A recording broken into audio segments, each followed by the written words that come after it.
Welcome back, everybody. It's Zach here, bringing you guys another fantasy football video. So I'll be doing a 10-team PPR mock auction draft. This is something you guys have requested a little bit. I know a lot of the mock drafts I've done lately, and pretty much so far all this offseason have been in 12-team leagues, but obviously this is going to be different based off of what platform you're on, how many teams are in your league, and all that. So I'll be trying to mix that up a little bit. I'll do some drafts on different platforms. This will be the 10-team draft on ESPN. Do some stuff on other platforms as well, but it's always just fun to sort of see how rosters get a little bit different when we get into different league sizes and all that. So should be a fun one here. After this, I'll be putting out some ADP comparisons, some value comparisons from platform to platform. Those are always super fun, and I find them to be super helpful in my draft. So stay tuned for those ones as well.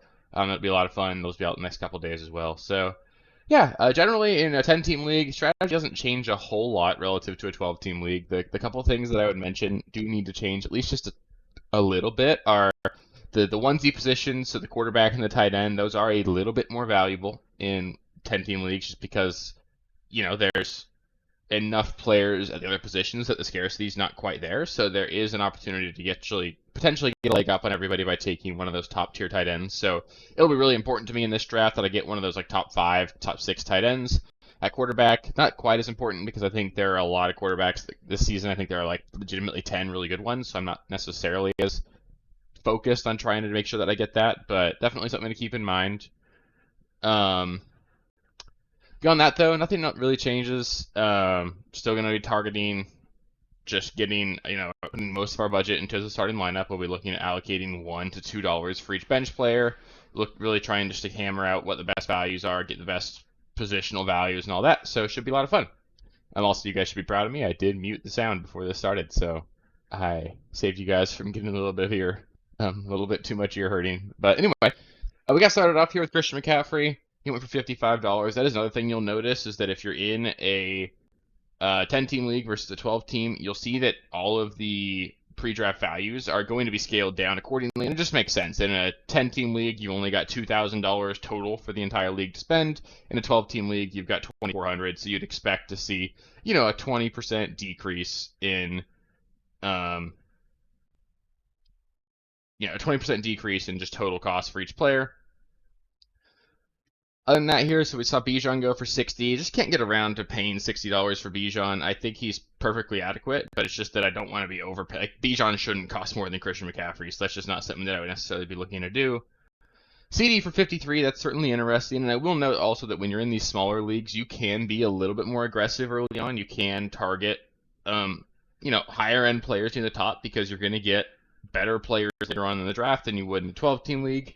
You're also going to be in a position where waivers should be more valuable to you throughout the course of the season. So you can be a little bit more lenient on that and just make sure that you're really hammering out a really high-end starting lineup. So we can be a little bit more aggressive here.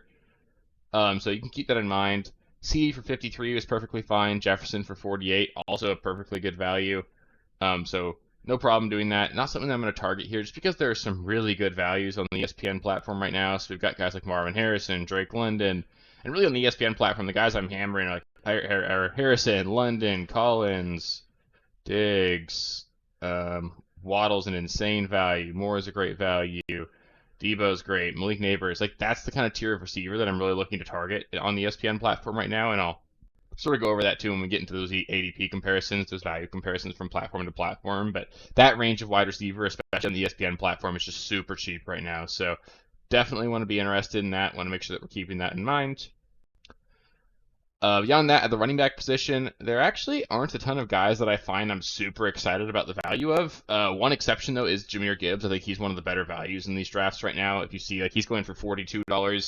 Saquon, Jonathan Taylor, they're going for $50, $51. In a normal draft, you're going to see Jahmyr Gibbs going before those two players. So Gibbs is very much a really great value. He's cheaper than Kyren Williams. He's going for like the same cost as Isaiah Pacheco, who Isaiah Pacheco is normally being drafted 2 rounds later right now. So I really like the value of Jahmyr Gibbs. He's someone that I'm really trying to get a lot of in all of my ESPN drafts right now. So that's something we'll certainly be targeting. Beyond that, nothing really gets me super excited. James Cook, I am super excited about. I think he's a perfectly fine value at $31, but actually on the ESPN platform, he is the most expensive. So you've got to be really convicted and really confident to know that if you want James Cook on an ESPN draft, because you are paying a premium effectively just by drafting him on the ESPN platform. Jamar Chase, I really think he could have a great season. I'm just going to Marvin Harrison here. Let's just get him going. He generally is going to be one of the guys that I really want to get Marvin Harrison on every single ESPN draft I do. It's just an insane value right now. $23 for a guy that is going at the 1-2 turn in most drafts is just insane. I'm willing to overpay significantly to get him, and if his pre-draft value stays around here on the ESPN platform, I'm going to end up with a ton of him. So certainly going to be targeting Marvin Harrison. Love getting him for 26 there. That is absolutely fantastic. I'm looking at the tight end position, guys. It's going to be really important to me, honestly, that I get one of these top 5 guys. There's no real world where I can see myself leaving a draft without one of them, and if I did, I would make sure that I'm leaving the draft with Ingram or Njoku. So keep that in mind. But especially in a 10-team league, I think it's really important to get one of these top 5 guys. If you want to throw Ingram or Njoku into that fold, I think you can. But McBride is especially the best value here for me. He's someone that I'm super excited about. And then Dalton Kincaid for $6 too. That's a crazy value. So I think on ESPN, he's a really great guy to be targeting as well. At the quarterback position, a lot of options. Like I've been saying for a while, I think there are 10 really good quarterbacks. You've got Allen, Hurts, Mahomes, Richardson, Lamar. Those are the clear top 5. And then Stroud, Dak, Burrow, Kyler, Love. That's 10 really good quarterbacks that I'm pretty excited about, and I'd be happy going into week 1 with them as my starter with any one of those 10. So for me, it's all about just making sure we get the best value on this, especially in a 10-team league. In a 12-team league, you can be a little bit scared that, hey, maybe something bad happens. Maybe you don't actually end up with one of those top 10 guys, and you don't want to be one of those 2 teams in your league that ends up short of quarterback. So totally makes sense to be a little bit more aggressive on quarterback in a 12-team league here. But in a 10-team league, there's really no positional scarcity right now because there's 10 guys that I'm super excited about. And you can make up your mind on different players as well. Maybe you aren't going to be excited if you leave the draft with Dak or Love. And then for you, maybe that would only be 8 really good quarterbacks. So then you want to be a little bit more aggressive, make sure you don't end up with one of those bottom 2. But because I'm happy with any one of those top 10, it's just about getting the best value for me at the position. So we've seen Brees and Amon-Ra go. Still looking at just effectively first-round picks being put up other than Brandon Aubrey. We got a kicker early. Saquon's great. I just don't think I love the value on him right now. You're paying $50 for him. That's right in line with running backs it's way more than Jahmyr Gibbs. It's a little bit more than Kyren.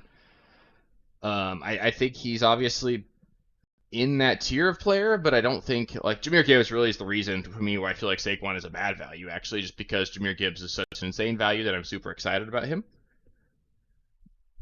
AJ Brown's someone that I'm actually coming around on quite a bit, someone that I do think could end up having a really monster season. We've seen Kellen Moore and his offenses really hyper target a specific receiver, and if that actually happens, I think AJ Brown could put up some monster numbers this season.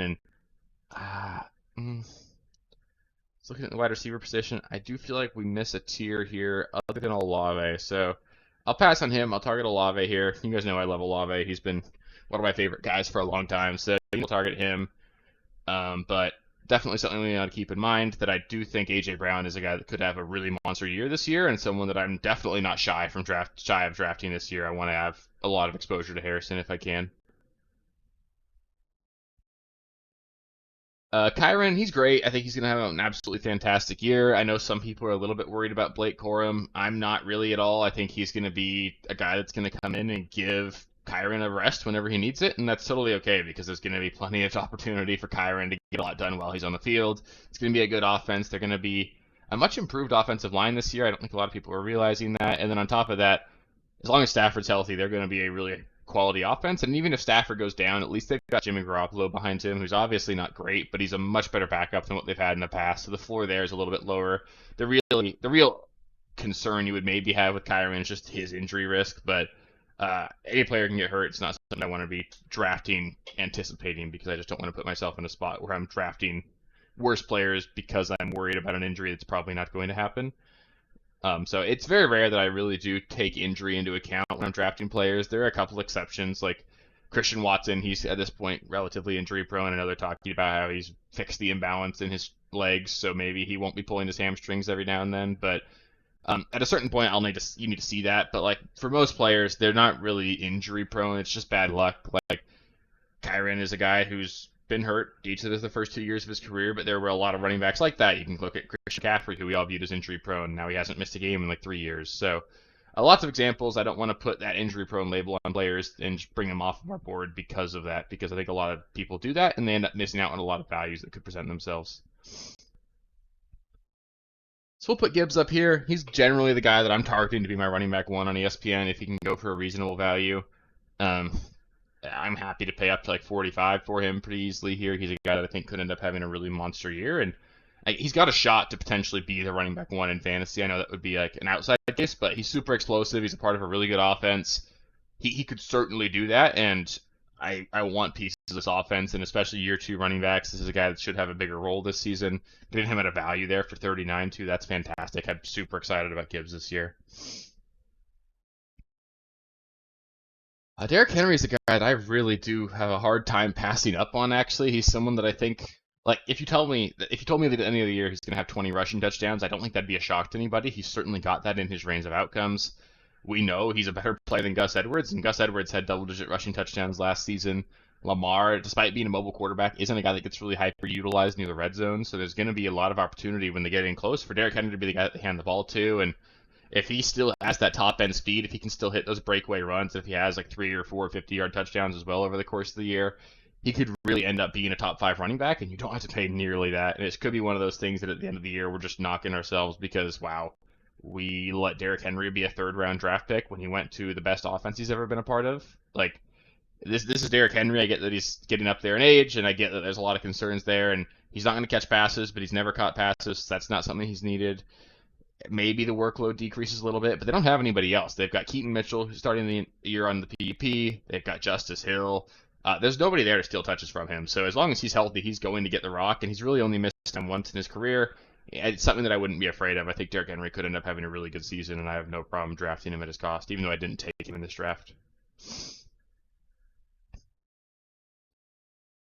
Mike Evans, he's someone that I'm pretty excited about too. I think he could end up having a really awesome year. I would expect there to be some level of regression from last season. Just 13 touchdowns is going to be really hard to follow up. I know Evans is a guy who he's a touchdown scorer. It's what he does. It's not something that I would bet against just because he's a man. He's a guy that's going to go out there and do that. And even if Baker has a bit of a down year, I think you'll still look at like an 8 touchdown season.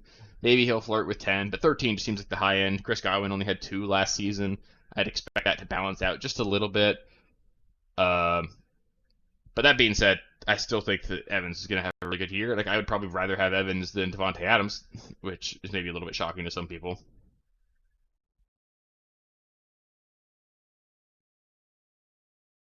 Michael Pittman's someone that I've sort of talked a little bit about earlier this year about how I don't really find myself drafting much of him, and I don't really think he's a great value. But the more I look at him, it's tough for me to actually keep thinking that because we know this is going to be a Colts team that's going to be near the top of the NFL in terms of plays ran per game. They're going to be one of the highest paced offenses in the NFL.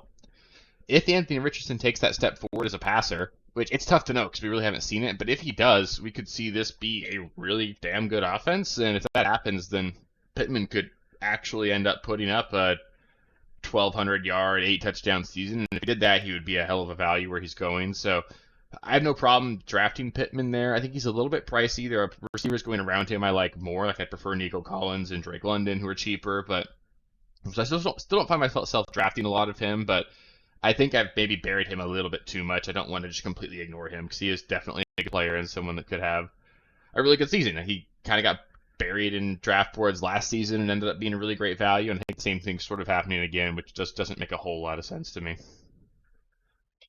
Rashad White also seems like a great value to me. It's just a situation where he was the top, I think he was the RB4 on the season last year, and now he's being drafted as like the RB15.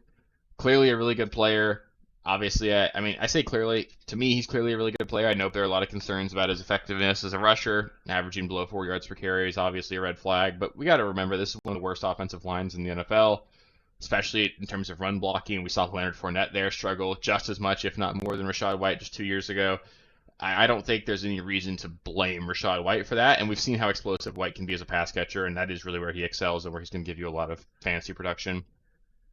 Same thing can be said for Alvin Kamara. The inefficiency is going to be there, but he's probably going to catch a ton of passes.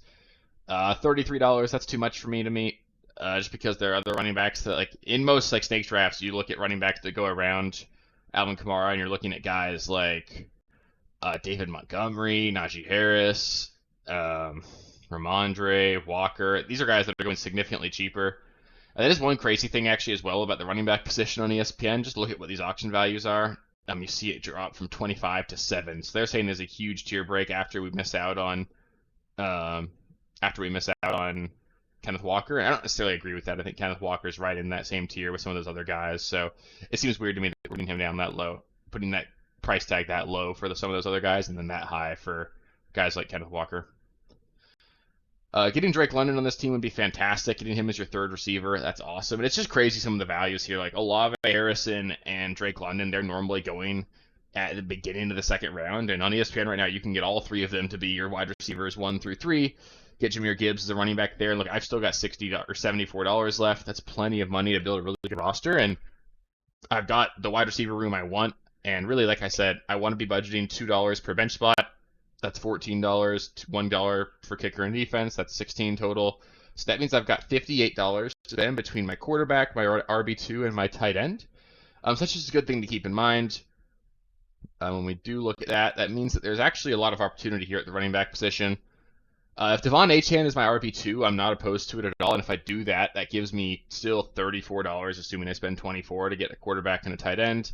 That would allow me, hypothetically, to go out there and get Dalton Kincaid and Josh Allen potentially, and get Devon Achane as my RB2. My bench will be a little bit thin, but just imagining that starting lineup, that's absolutely fantastic. You're going to end up with Allen, Gibbs, Achane, Harrison, Olave, Drake London, Kincaid. Like that's a really good starting lineup. It'd be really hard to not put up a monster season with that, and just keeping that as an option is definitely something that I want to have in mind, because if we can do that, then, and like I said earlier, when you're in a smaller league, when you get into a 10-team league, smaller leagues like that, it's okay to have a thin bench because there's going to be a lot more availability on waivers.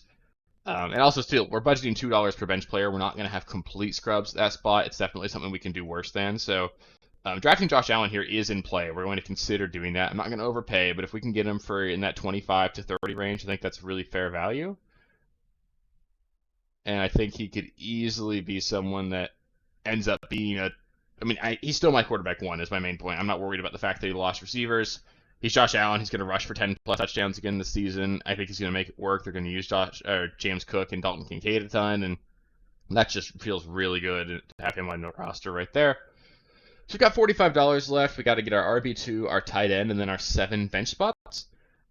So we've got 7 bench spots, a kicker and a defense. That's again $16. So we've got $29 to spend between our RB2 and our tight end. Looking at the tight end position, I do obviously love all of these guys, so it's just going to be a matter of value. And then looking at the running back position, Devon Achane is in play.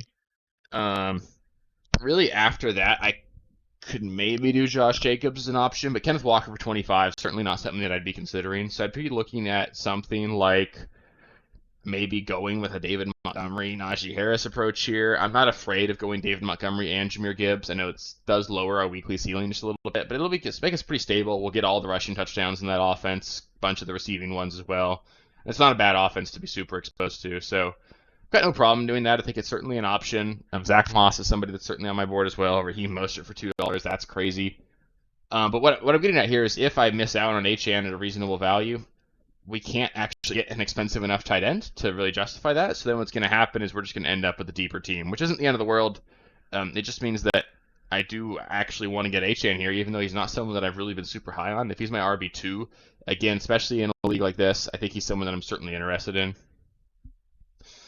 That being said, though, I'll be interested in Josh Jacobs if I can get him at a bargain. I won't go over like $23 for him, but if I get him for 24, I'm in there. All right, I'm not going to pay that pre-draft value. We'll see if we can get Achane for 24.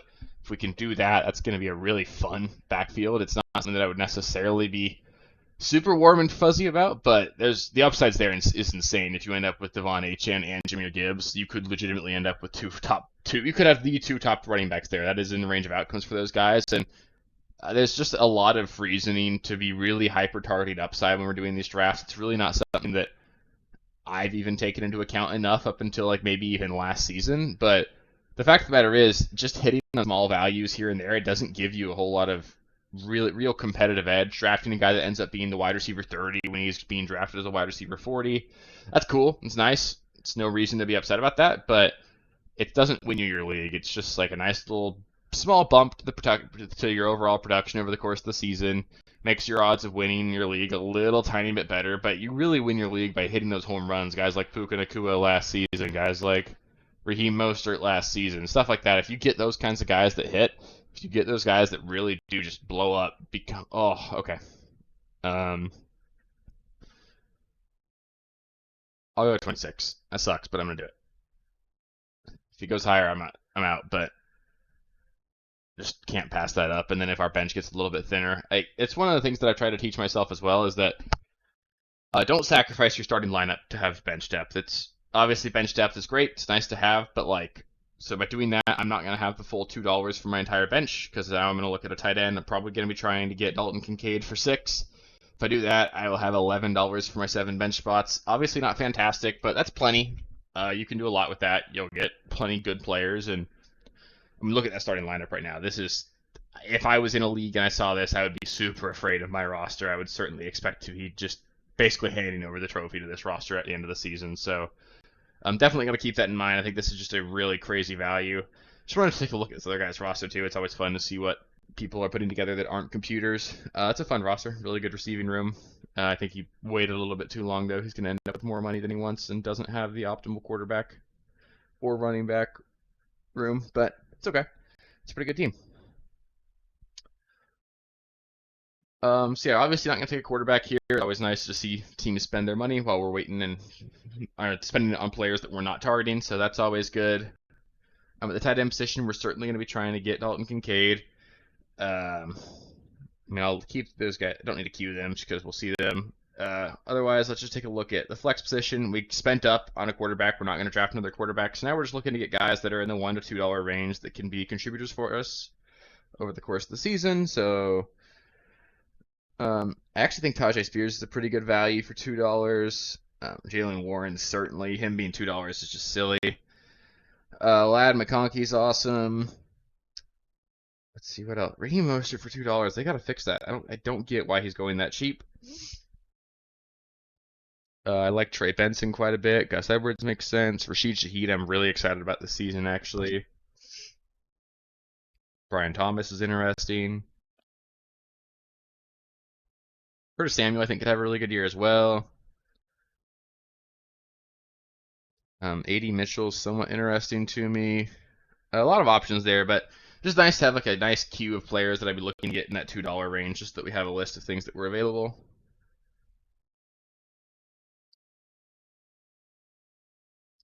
DJ Moore up here going for cheap. I think $20 is a really great price to be paying for DJ Moore. He's certainly someone that could end up being a top 10 wide receiver again. I know a lot of his production came in that one game against Washington last season, but the fact of the matter is he ended up finishing as the wide receiver 5 last year. He was the wide receiver 13 over the course of the season if you take that game out on a points per game basis. And he did that with Justin Fields. And Caleb Williams should be a very significant step up from that. If that hits, then there's obviously a lot of reasons to be super optimistic about DJ Moore this season. And I think that there is a world that exists where he ends up just being better than he was last year. So the price tag he's going right now, I believe he's being drafted as like the wide receiver 19. That's way too low for me. He's someone that I definitely do want to get on a lot of my rosters. Just obviously can't get every player I like on every roster. Devonta Smith, kind of just not excited about him, to be honest. It's just tough because he's probably the third most important weapon to that offense behind A.J. Brown and Saquon Barkley, and we can't confidently say this is going to be one of the best offenses in the NFL. We did see them sputter quite a bit over the back half of last season, and if I'm going to invest this much capital into a guy who's third on his own offense, I need to be really confident that's going to be one of, if not the best offenses in the NFL, and I can't confidently say that about the Eagles. So getting Devonta Smith, he's a great player. If anything ever happened to A.J. Brown, Smith, I think, would dominate and be a really good asset for us, but I don't think he's got that weekly ceiling, or that season-long ceiling. He'll have some weekly spike games, but he's not a guy that I want to rely on every single week, and you're drafting him as your wide receiver too, which is just a little bit tough.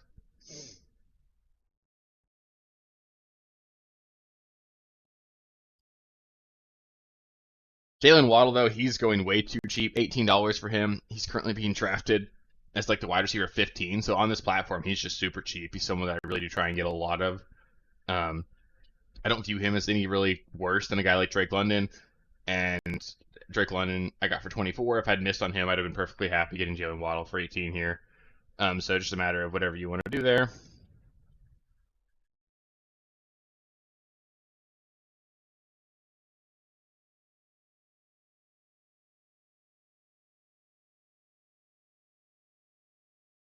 So now we're up. Let's see. We'll nominate. Actually, let's get the tight end here. We're gonna nominate Kincaid. Just see how much we got to pay for him.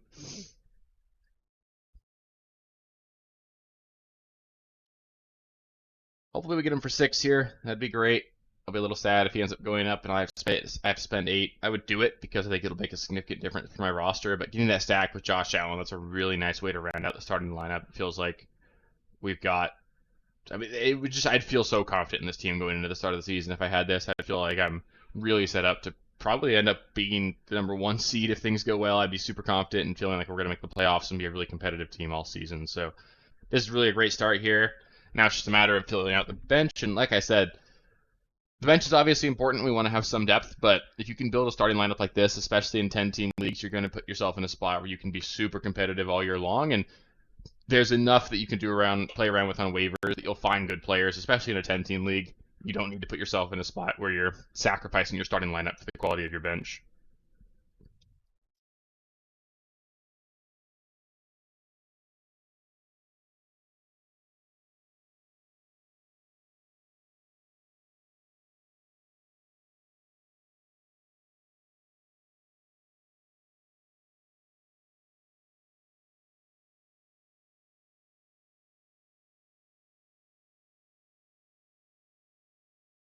Mark Andrews is another guy that I think could end up being a really great value. He's certainly somebody.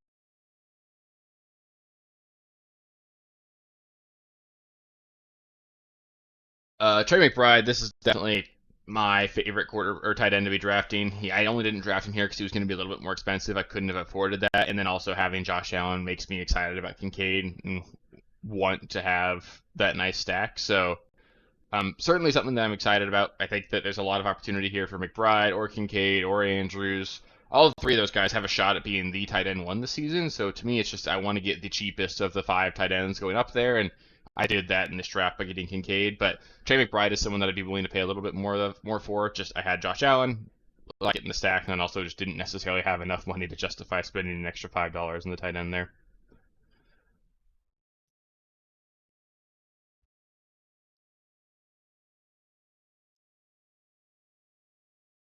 Now I'm just sort of keep looking around, see what other guys we can get for that $2 range. Pollard for 2 is completely fair. Not afraid of that at all. Nick Chubb for 2 is interesting. Blake Corum I think is a really great value. I like Williams. I mean Xavier Worthy for $2. I don't want to just say no to that because he's got a shot to be the wide receiver 1 for Patrick Mahomes. I don't think it's going to hit, but at this price tag, I think it's worth taking the upside shot. I have no problem with where he's being drafted there. The problem is in like underdog, you're spending like a 5th or a 6th round pick on him. So in that case, I wouldn't be interested in doing that because he's a guy that you'd be drafting to be a real contributor for you, and I can't guarantee that's going to happen at all this year. Algier, honestly, really great handcuff, no problem there. Marshawn Lloyd, same thing. Good first name's got to end up being a good running back, right? Other than that, not a ton of guys I'm interested in. Rico Dowdle's got a shot. Marvin Mims, I think, has a shot at paying a breakout this year. Obviously, it's going to be a bad offense in Denver. We're not expecting that to be a good team, but really explosive player. I saw a lot of flashes last season. Then on top of that, like he's going to return kicks, which I don't think matters a whole lot over the course of the season. But if you're in a kickoff or if you're in like a return yardage league that rewards points for return yardage, he's going to be an absolute monster, and he'll probably still return a couple kickoffs for a touchdown this season. Probably get 2 or 3 extra touchdowns over the course of the year from that, which isn't nothing. So it's certainly something to consider. And maybe 2 or 3 is a lot, but it's I think it's gonna be. I think the kickoff's gonna be super exciting this season. I'm really excited to see what happens there. And like I said, just check your league rules. If you're in a kickoff return yardage league, that's going to change things quite a bit for you, and I think it's going to open up a lot of opportunities. And I don't think people are going to realize how impactful that kickoff rule change is going to be until it's already happened. So just keep that in mind. Take a look at which guys are going to return kicks. I think that there's going to be a lot of opportunity for guys like Rashid Shaheed to be sneaky valuable in leagues like that. Chase Brown might be. Antonio Gibson might be. Like I said, Marvin Mims might be. Guys like that could end up being actually really high-end performers in those leagues, especially like some leagues award a point for every 10 return yards. And if you're in a league like that, like just think about it. Say there's going to be 6 kickoffs a game. There aren't going to be any touchbacks anymore. So let's say you're returning every kickoff for 25 yards. You're literally getting, um, you know, 150 return yards every single week. And if you do that, that's a 15-point bump to every player that's returning kicks in those kind of leagues. So Obviously, it's not balanced if you have a league like that. Your league structure shouldn't be doing 10 points or 10 yards per kickoff or per point for a kickoff return, but if they are, definitely take advantage of that. One thing I'll note, and I think this is a little bit savvy, and a lot of people don't do it. You saw me nominate Tajay Spears. I put him up for $2. The reason I did that is because I don't want to be spending 3. His pre-draft value is 2, so I put him up for 2 so that people would have to either overpay to steal him from me or just let me have him. As to where if I put him up for 1, someone's going to bid that second dollar, and then it's me who has to overpay if I want him, and I don't want to be in that spot. So just keep that in mind, especially players with pre-draft values of 2, or as you get towards the end of your draft. If you're willing to spend $2 for a player but not 3, it's a little bit smart sometimes to nominate them for 2 and just do that.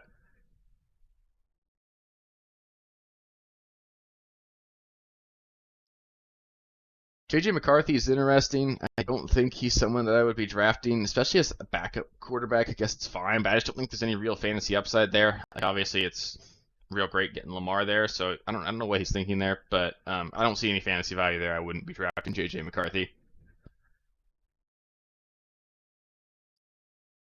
Anthony Richardson, however, he's got some legit fantasy upside. If you told me he finishes this season as the quarterback 1, I'd believe you. I think he could really do that this year, and he's certainly someone that I think has that upside. So I'd be really excited to see what he could do this year, especially if he's just actually able to stay healthy, which is, I think, that's the big thing. If you told me he's going to be healthy for all 17 games, I think I'd expect him to finish the season as the quarterback 1, which is, I know that's crazy, but he's that athletic, he's that talented, he's got a really good receiving core around him. They're going to be a super fast-paced team. He's going to be really good when he plays, and if he happens to stay healthy, I think he could easily be a league winner for a lot of us. Evan Ingram, obviously just a really nice, solid tight end. I don't think he's going to be the tight end 1 or anything, but I think he's going to be a fringe top 5 guy. He's going to catch a ton of passes. If he ever gets lucky in the touchdown department, which hasn't really happened yet for him over the course of his career, but if he happens to get lucky and have an 8 touchdown season, he'd be a guy that could easily be a top 3 guy. So certainly someone to keep an eye on. He's super reliable. If Gabe Davis doesn't hit and Brian Thomas don't hit in that offense, then you might be looking at a situation where Evan Ingram and Christian Kirk are just leading that offense again, and that would make both of them really great values. Chris Godwin, not super excited about him at this price tag. $11 is just too much for me. I'll maybe talk about him in one of the value comparison videos, but if you just look at other platforms like Yahoo, he's like $2 or $3 on that platform, so spending 11 for him here just doesn't make sense. I can't get behind really drafting Chris Godwin in an auction draft on ESPN right now.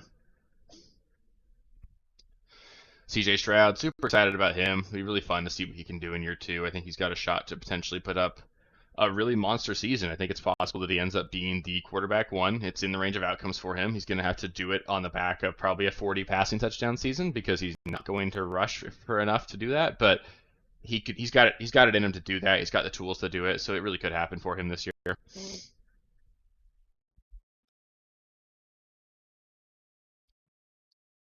It's really crazy seeing T. Higgins this cheap now as well. Just think back to last year, he was being drafted at like the end of the second round, being a guy that you'd be paying $30 or $40 for in an auction draft, and now you're getting him for $13. So, I mean, obviously it was a really bad year for him last season, but I think a lot of that was injury for him and for Joe Burrow. Assuming health, he's in the same situation now that he was in last season. So that value, $12, $13, that's a really great price tag for him, and he's someone that I would be pretty happy with as my wide receiver 3. So I like the value of him. I don't want to be relying on him on like a super consistent weekly basis. He's not someone that I think is going to be. He's not going to put up a 1,500 yard season, but he could have a 10 touchdown season. He's going to have some spike weeks. He's a really good player, and just someone that I want to be at least a little bit exposed to because of how much upside he does have. Staying on the Bengals, though, I do think Jermaine Burton could end up being really good this season as well.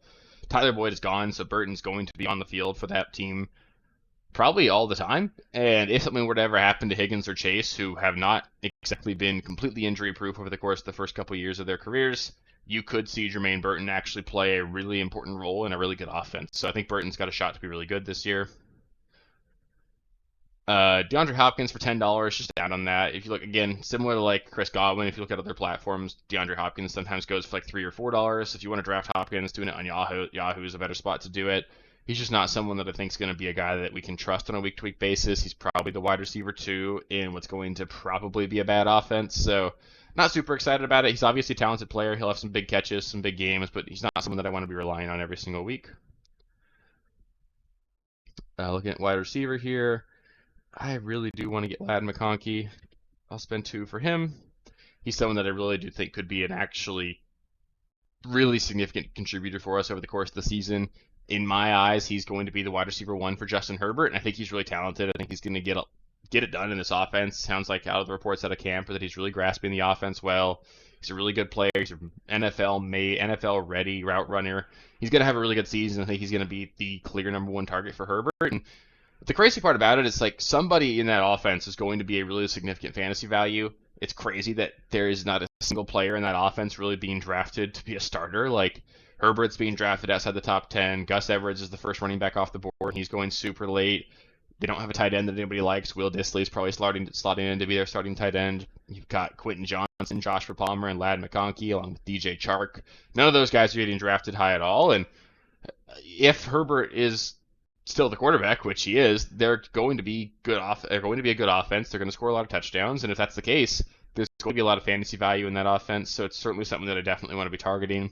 I really want to be like reminding myself that we absolutely want to be targeting ambiguous offenses or like ambiguous backfields specifically on really good offenses. And I think it's safe to say that this is going to be a really good offense in Los Angeles. And if that backfield especially shakes out where it ends up just being Gus Edwards, which I think is super possible, I think Gus Edwards could easily end up being a top 20 running back this year, if not better. And I mean, he's a good player. He's averaged over 5 yards per carry throughout the course of his career. He's obviously going to have the goal line role. He's only really competing with Kamani Vidal and J.K. Dobbins for touches. Dobbins coming off the torn Achilles. Probably going to be a career-ending injury. It's tough. I'm rooting for Dobbins, but it's just tough to come back from those injuries, especially at the running back position. You're probably honestly looking at Gus Edwards, if the backfield stays the same, being the starting running back for the Los Angeles Chargers. And if that's the case, he's probably going to be a really good asset. So I don't want to ignore him at all. I think Gus Edwards actually goes way too late in drafts. So you just look at the running backs that are going around him. Like you have to get him after a guy like he shouldn't be going after Jerome Ford or after Zach Charbonnet or after he's the clear-cut starter, so he should be going ahead of all these guys. He should be ahead of Zeke. He should be ahead of Eckler. He should probably be ahead of Pollard maybe. But it's just tough. I mean, I don't mind taking a shot on Dobbins either. I think one of those guys is going to hit. It's just a matter of which one's healthy, and I think if I have to take that bet, I would bet on Gus Edwards being the one who's healthy, not J.K. Dobbins, just because Dobbins is obviously coming off of the Achilles injury.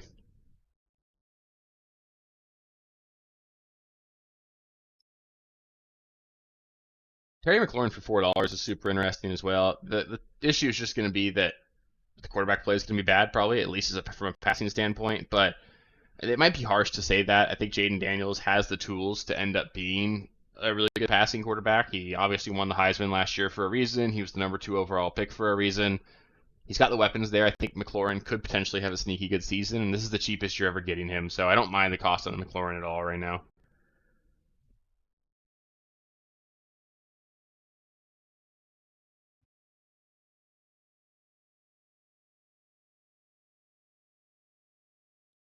Ramondre for $7, I think is totally fine. I don't necessarily think he's someone that I want to be relying on.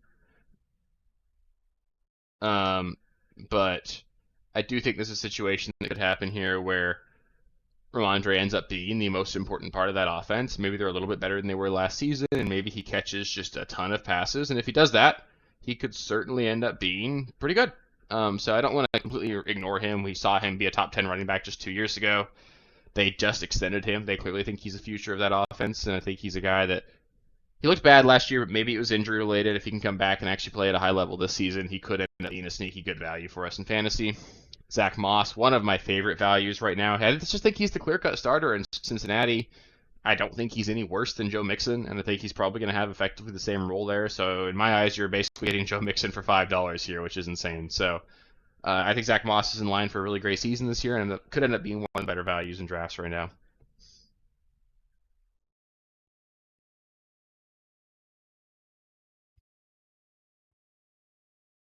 Cool. So we're up again here. Taking a look. I want Jameson Williams. Actually, I like Rashid Shaheed just a little bit more.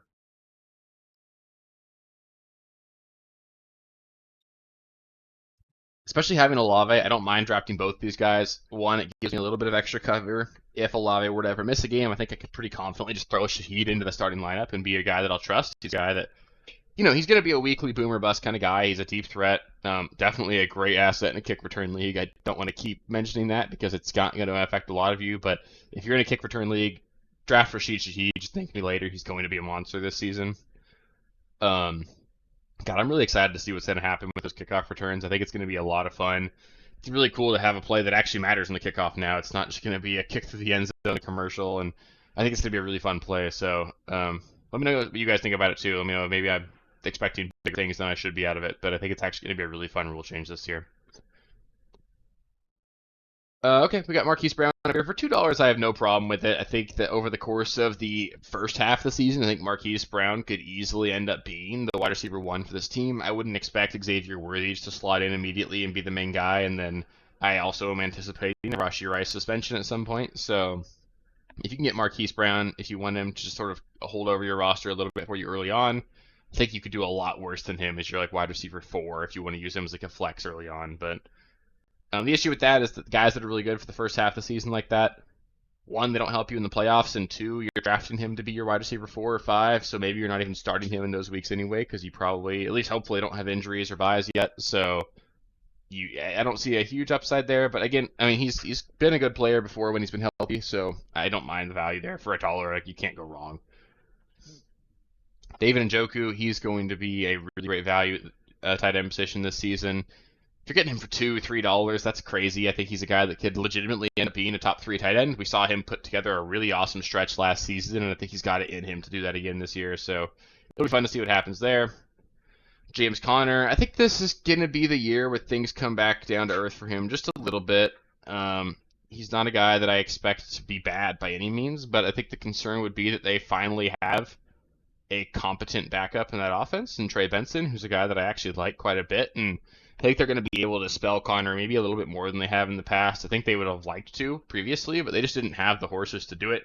They didn't have good enough running backs outside of him to actually justify giving anybody else the ball. But I think Trey Benson will do that. Then on top of that, Connor, he's getting up there in age. The injury risk is going to be a continuing concern, and the odds of him getting hurt are just going to go up and up, and he keeps missing time over the course of every year without being old. So just got to keep that in mind. But James Conner for $5 is totally fine. I don't mind that value, but he's not someone that I would be drafting as any more than an RB3 for myself. And then if you're drafting him to rely on, I think it's going to be a little bit scary. Deontay Johnson, he's super exciting for me this season. He's a guy that I really do think could end up being a top 20 wide receiver this year. I think he's going to catch a ton of passes. He's going to be a really good player for this offense, and it's just a matter of whether or not anybody else steps up to eat into his target share. But I'm not a big believer in Xavier Legette. I think Mingo at this point is a bust. Adam Thielen, he's on his way out of the league. He's getting up there in age. So Deontay Johnson's got a shot to have a 30% target share this year, and if that were to happen, I think he would very clearly end up being just an absolute monster for us in fantasy, and he's certainly someone that I want to be interested in.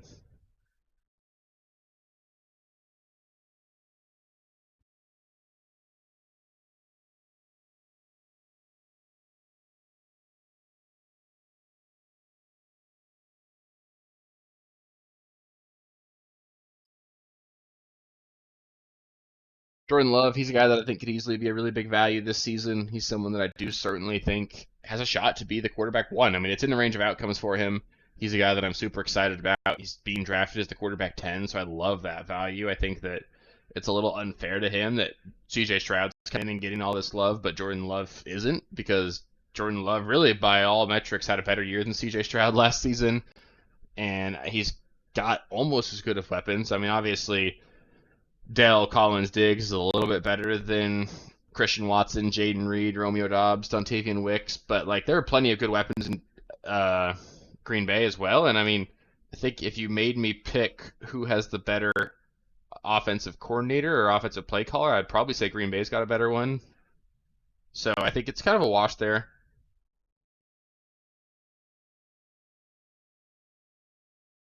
All right, my turn again. I think I'm going to grab Jameson Williams here. He's someone that I'm super excited about again this season. Just a guy that I think has a shot to potentially break out, and I get it. It's the hit rate on players that are bad for the first couple of years of their career, it's super low. So obviously the odds are not in Jameson Williams' favor, but it is possible that Williams just puts together a really good season in his first year with a full-time role. And if that happens, I think we're all going to be kicking ourselves for not being more aggressive with him and trying to draft him earlier. So getting him, especially as my bench, like getting guys like McConkey, Shaheed, Jameson Williams, these are the kinds of receivers that I want to be targeting late in drafts because sure the floor is 0, but that's fine. I don't care if they don't hit. It's a matter of I want that insane season-long ceiling, guys that can be legitimate weekly contributors for me, and all three of those guys have it in their range of outcomes. They could end up being super awesome this year. McConkey could end up being the wide receiver 1 for Justin Herbert. He could end up being, I get it, he's a slot receiver, but if they run a lot of 3 wide receiver sets, then you're going to see a ton of targets go toward Lad McConkey, and if he ends up getting 8 targets a week, he's going to be an absolute monster. Rashid Shaheed, finally going to see a modern offense in New Orleans. Chris Olave is already dealing with a shoulder injury. I don't think it's going to be anything, but like the fact that it is, Rashid Shaheed's going to be the wide receiver 2 on a much more modern offense, and I think Derek Carr actually really likes Rashid Shaheed. Derek Carr is an okay quarterback. He's not good. He's not great, but he's not horrible either. He's going to put up roughly 3,500 to 4,000 passing yards this season, and that's going to leave a lot on the table for Rashid Shaheed to have some really good games. And then Jameson Williams, he's a guy that could certainly be the wide receiver 2 and should be the wide receiver 2 in what we know is a really good offense, and we know he's talented. He was drafted first wide receiver taken in that draft class. He's got top end speed. He's a huge big play guy. I think he could easily end up being a guy that puts up a really big season, and I'm just excited to see what Jameson Williams could do this year. And if you're drafting him here where you really don't need him, I like having him on my roster. He gives me a nice weekly ceiling. Aaron Rodgers for $4, I simply don't get. There are a lot of quarterbacks going, like, you can get Kyler Murray or Jordan Love for the same cost, and Aaron Rodgers hasn't been good in 2 years. He was bad as last year in Green Bay, and then he didn't play last season. So expecting him to be good this year seems tough. He's only got Garrett Wilson and then Breece Hall, who's a good running back, and then Mike Williams, who's always hurt and getting up there in age. So it's not like the weapons are that fantastic either. So I wouldn't expect huge things out of Rodgers this season. I don't think he'll be super fantasy viable. Brock Purdy, he could be fantasy relevant. The issue is just going to be the touchdowns. He got a little bit lucky last season getting to 31, and on top of that, they did, believe it or not, throw the ball less than any other team in the NFL last season.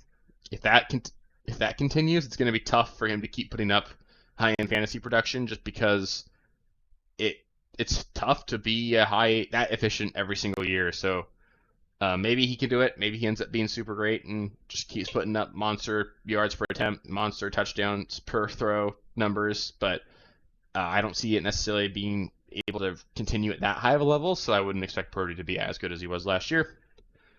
Getting Christian Kirk for $2, I bid there. I didn't expect to get him, but getting him for $2, that is awesome. He's a guy that I can super confidently rely on this year. And now I just want to fill out 2 more running backs. If you look at it, we went super wide receiver heavy. We've got 7 wide receivers, but we only have 3 running backs.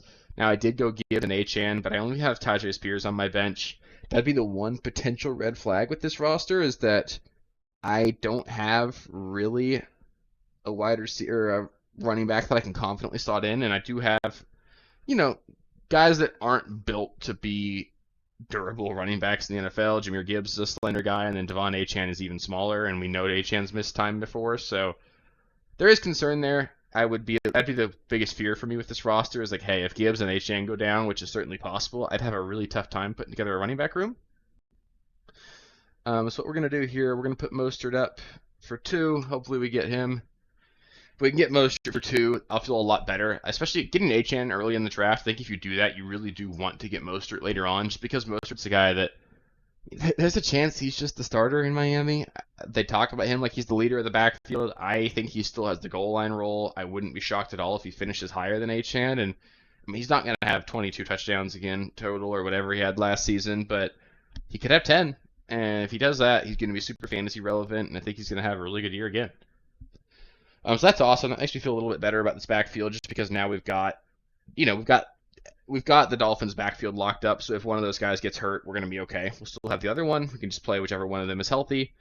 And now I just want to get one more running back. I think Devin Singletary would be a really solid option, as would Jalen Warren. We only have $1 though, so that's tough. We've got $3 left. We got to spend it all here. But it's also always really great when we get to this point in the draft and I look at my money and I'm like, wow, I spent every single dollar, because that means I got the most out of that team that I really could. And I'm really happy with how this draft went. I think we've done really well here. And overall, I'm super stoked with the team. We just got to get this one last running back, and then I'll get you guys out of here. But I think this was a really fun draft. Of course, as always, if you guys have any questions or anything, if you guys want to do one of these, maybe I could put together a live mock draft for all of us. I could schedule, do it on a Sunday or something, see if we can get some of you guys in here. We could do a mock draft all together. That'd be fun.